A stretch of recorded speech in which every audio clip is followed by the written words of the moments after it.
Hey, thanks for tuning in to today's podcast. Here at Velocity, we love listening about how lives are changed through our church. So if that's you, please contact us at amen@findvelocity.org. Enjoy today's message. Hey, speaking of Christmas gifts, how many of you already have your Christmas shopping done? Can I just see your hand? Man, that is amazing. We should give these people a round of applause. That is like an accomplishment. Is there anybody that like you've been working on it all year, like you're a pro, like you get started in February? Is there anybody like that? There's a couple, like, don't be shy about it. This is your moment, all right? You've been waiting all your life to let people know that you're one of those people. How many of you, I asked that question though, you're like, hey, don't rush me, bro. Like I've got 15 days left before I even have to start. Anybody hasn't started yet? Yeah, there's some, you're my people. Because, see, I'm a last-minute Christmas shopper. I am. I kid you not, 1 year, case in point, I distinctly remember looking for a gift for my wife, running through Walmart on New Year's Eve. On New Year's Eve, yes, I said that right. Not Christmas Eve, New Year's Eve. I think I should get an award for waiting that long. That is past the point, but better late than never. I was looking for a gift for her and trying to make her, distance myself so I could get this in the car without her looking. That's kind of the way I operate. But I do want to tell you, I'm sharing that to let you know that this year I'm really proud of myself because I only have one gift left to purchase. Like I'm on top of it this year. That's an accomplishment for me. I'm proud of it. You don't have to clap, but I'm excited about it. Now, the reason is because my wife came home with arms full of shopping bags the other day and said, here, you can give me these. And you know it's really bad when your wife goes ahead and buys her own present just to ensure that she has something under the tree this year. That's true. I'm not making that up. She really did that. But I don't mind it. And she doesn't mind it. She gets what she wants. And I don't mind it because as much as I love Christmas, and I love Christmas, if there's one thing I don't love about Christmas, it's Christmas shopping. I don't love the Christmas shopping. Does anybody actually like the shopping part of Christmas? What is wrong with you? The crowds, the chaos, the people in Santa costumes that smell like cigarettes. I'm like, I don't like that. That's not my version of Kris Kringle. I'm not into any of that. And the problem with that, though, is I don't like Christmas shopping, but I do love to surprise my wife. So I'm met with this dilemma is like, how do I surprise her when she's gone ahead and like bought stuff for herself and she knows what she's going to get. And she doesn't really like surprises anyway, but I've come up with a solution. And I've done this for a few years now is, I have this trick. I mix it up on her. And if you find yourself in a similar predicament like I do, I give you permission. You can use this trick. It works great. Is what I do is the gifts that she gets for herself, like I'll put them in different boxes. So like, I'll take some shoes that she picked out and I'll put them in a toy box.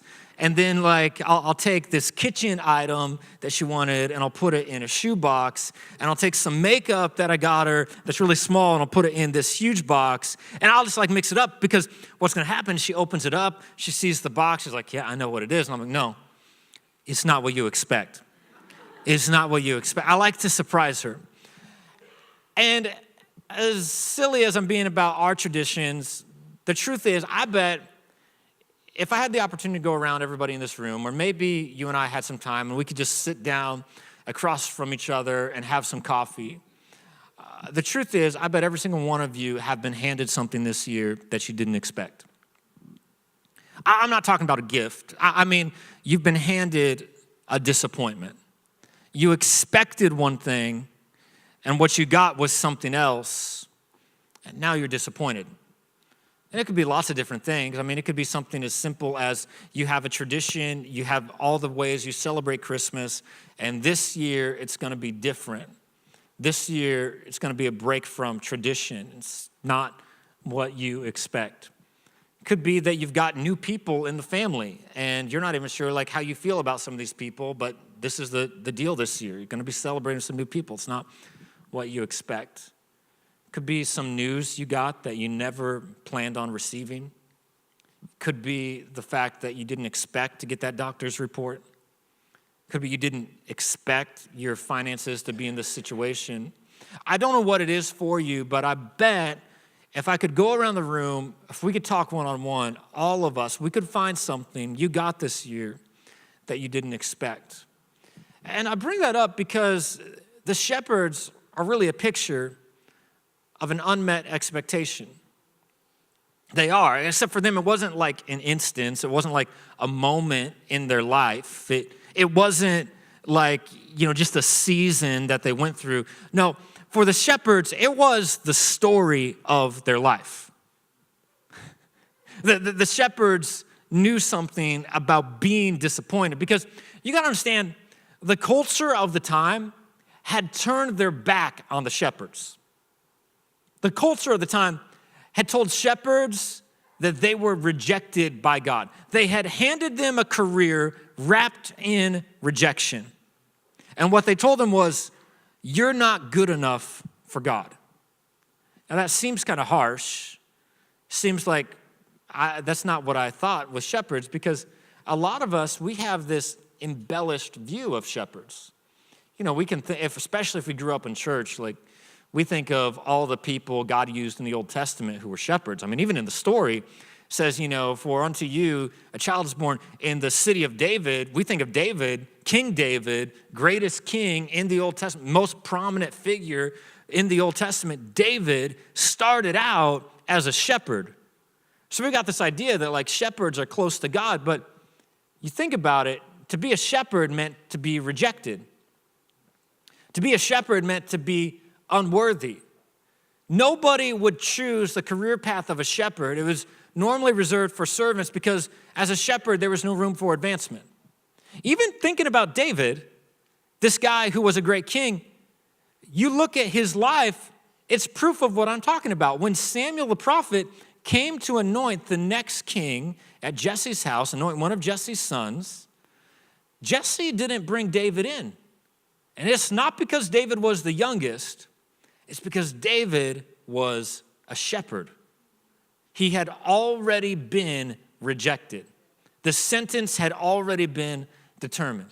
Can you imagine what it must have been like to be a shepherd? In a culture where people are taught from a young age that the way you get to God is by keeping all these rules and regulations. The way God is pleased with you by your obedience to the law. And for a shepherd, they would never be able to fulfill that. To be a shepherd meant you could never come to the full extent of God's standards. You would always fall short, even on your best day. I mean, you see it with this text that we looked at in verse 8, where it says, there were shepherds living out in the fields. Why were they living out? Nobody wanted them in. It's not like they had a house nearby and then they'd go out, to take care of their flock. No, they had to live out there because they were rejected. They were outcasts, keeping watch over their flocks by night. One of the big rules of the religious system of the day was that you had to keep the Sabbath. Sabbath was a designated day where you had 24 hours of rest. You couldn't work. These shepherds, they couldn't participate in that. No, being a shepherd meant you were always on the clock. The flocks needed constant care, constant attention. So imagine what it was like to grow up in this system where you know the way things should be. You know what God expects of you, but you're never going to be able to attain it. You're never going to be able to measure up. You're always going to be reminded of how you're a spiritual failure. You know the way something should be. You'll never have it. That's how the shepherds felt every day. And I want to emphasize this because there might be some of you here who relate to the shepherds. When I say culture had told them that they weren't good enough for God, not good enough to be used by God, some of you might feel like that's me. I know what God expects of me. I know what I should be doing and I'm not doing it. I know the right things and my life doesn't look like that. Maybe you felt that based on the decisions you've made, the mistakes of your past, that you could never be used by God. You're not good enough for God. That's what it was like to be a shepherd. For the shepherds, I gotta imagine they felt like God didn't care. Like God had forgotten about them. I mean, surely God didn't care about them, because why would he destine them to a life where they could never fulfill his purpose? Why would God destine them to a life where they would always be on the outskirts, always be outcasts, never be able to come into God's presence? Maybe there's some of you here who feel like, based off the things that have happened in your life that you didn't expect, you feel like God's forgotten you. I mean, you're thinking about that person who walked out of your life, even though it was years ago, and you still blame God for that.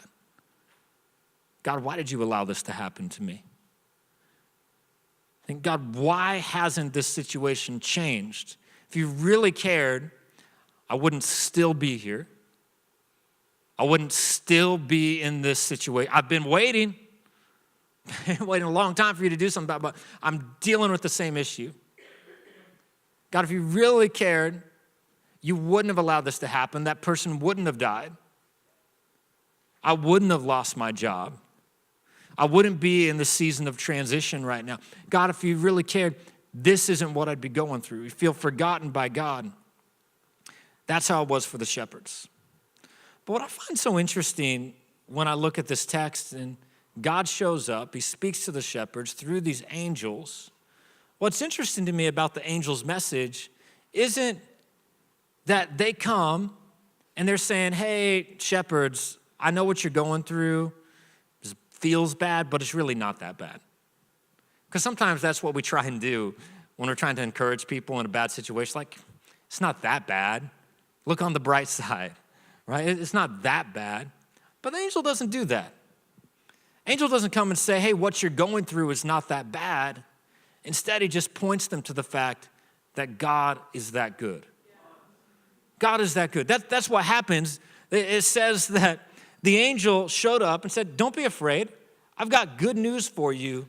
It's going to cause great joy, not average joy, not mediocre joy, not so-so joy. Great joy for all people. Today, in the town of David, a Savior has been born to you. He's the Messiah of the Lord. This is going to be a sign to you. You'll find a baby wrapped in cloths and lying in a manger. Suddenly, a great company of heavenly hosts appeared with the angel, praising God and saying, glory to God in the highest, and on earth peace to those on whom his favor rests. Talk about burying the lead in a story. Because with everything crazy going on, teenage virgin giving birth to the creator of the world, crazy. All of the political stuff going on, crazy. The fact that there's these kings who show up, bow down to a baby, give him gifts of gold, frankincense, and myrrh. I would take a box of gold for Christmas, if you're wondering. Put that on my Christmas list. With all of that stuff going on, probably the thing that happens that is the most unexpected is that when God shows up on the scene, announces his arrival, he would do it to shepherds. This was a big deal because what you might not realize is nobody has heard from God in 400 years. I mean, they were still going through the religious practices, but there's been no life. There's been no miracles. There's been no spirit. There's been no prophecy. There's nothing prophetic that's been happening. For 400 years, there's been silence. And God finally shows up on the scene, breaks the silence, and he does it to shepherds. People that aren't good enough for God.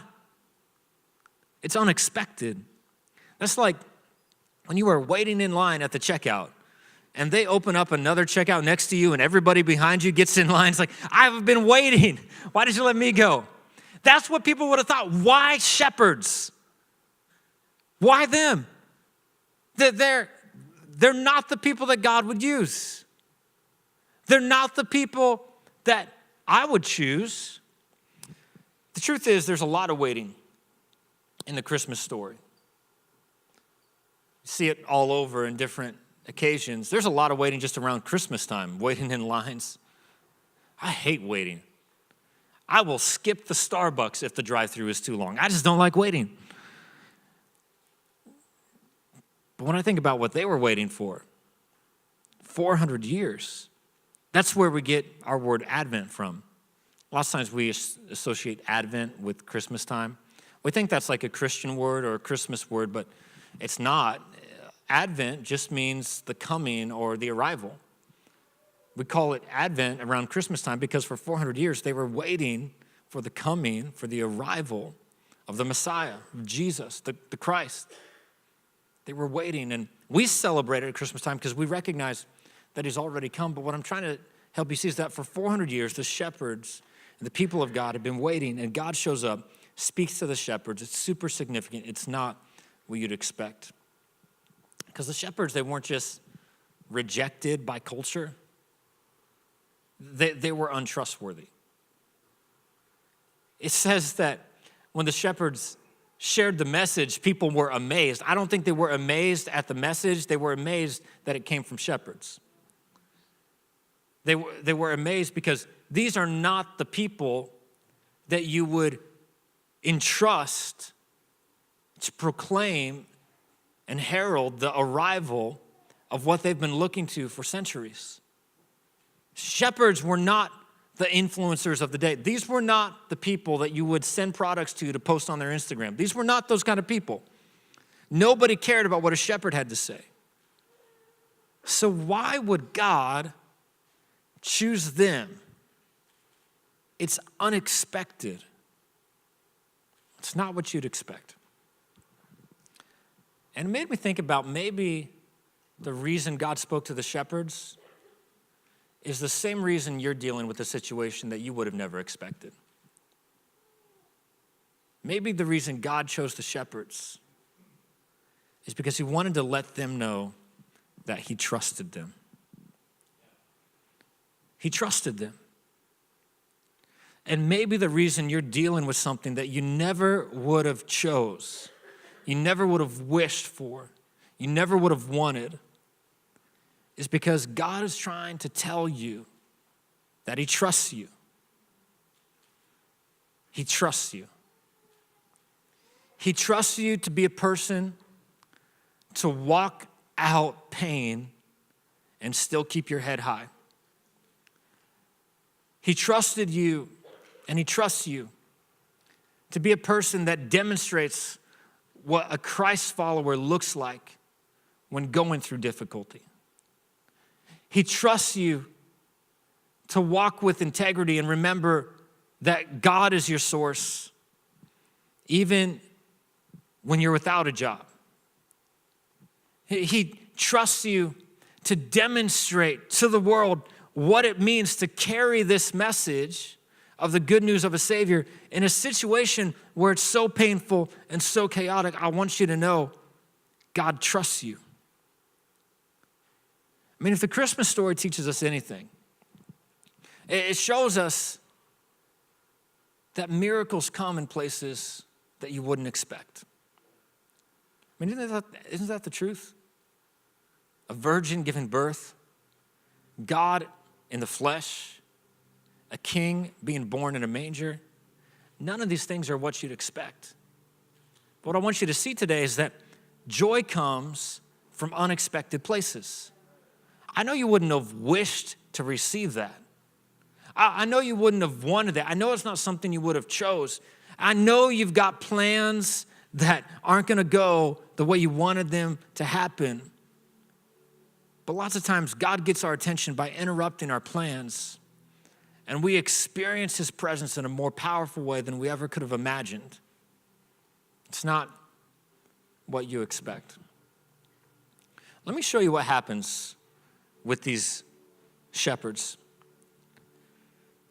It says, when the angel had left them and gone into heaven, the shepherds said to one another, let's go to Bethlehem. Let's see this thing that's happened, which the Lord has told us about. So they hurried off, wasted no time, found Mary and Joseph and the baby who was lying in the manger. In other words, saying, look, I don't know why God would have chose us for this. I don't know why God would have chose you to go through what you're going through. I don't even know if I really believe it, is what the shepherd said. Like, it seems so crazy. But let's go check it out for ourselves. Let's investigate this. And everything changed the moment they started to take a step. Here's what God was speaking to me about. I wonder if so many times we're waiting for God to do something about our situation, and really God is waiting for us to take a step. He's waiting for us to begin to follow him and what he said, because their situation didn't change. They're still shepherds. And I was thinking about like how they're watching over the flock by night, and I'm thinking about all the stuff that keeps us awake at night, that we're watching over and worrying about and tending to and thinking, I don't know what's going to happen in this situation, and I've got to do it, because if I don't watch this, then, who knows, like something could happen. And we're up at night worrying, but none of that changed. The flock was still there, but they said, we're going to leave this behind and we're going to follow this word. And maybe joy happens in the places you don't expect, when you begin to leave the stuff you've been worrying over and follow what God is calling you to. They received a message with a mission. They received the truth of God.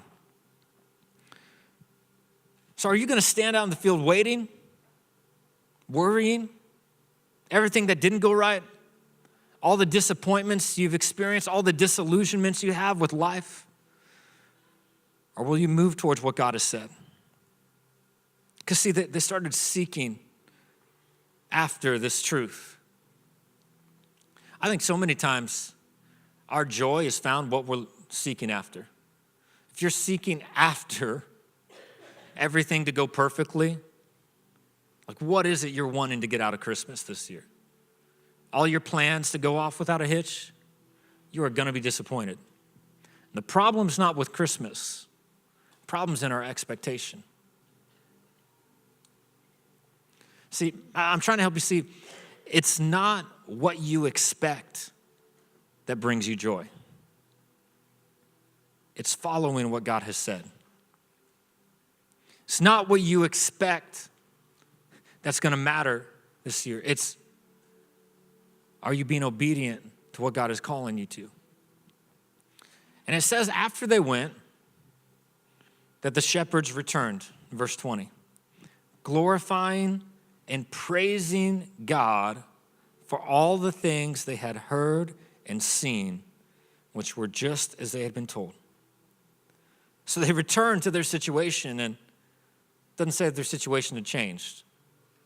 Still got the flocks there, still shepherds. And I'm not saying that disappointment is going to change. Plans might still be different this year. Things might still happen that you didn't want to happen.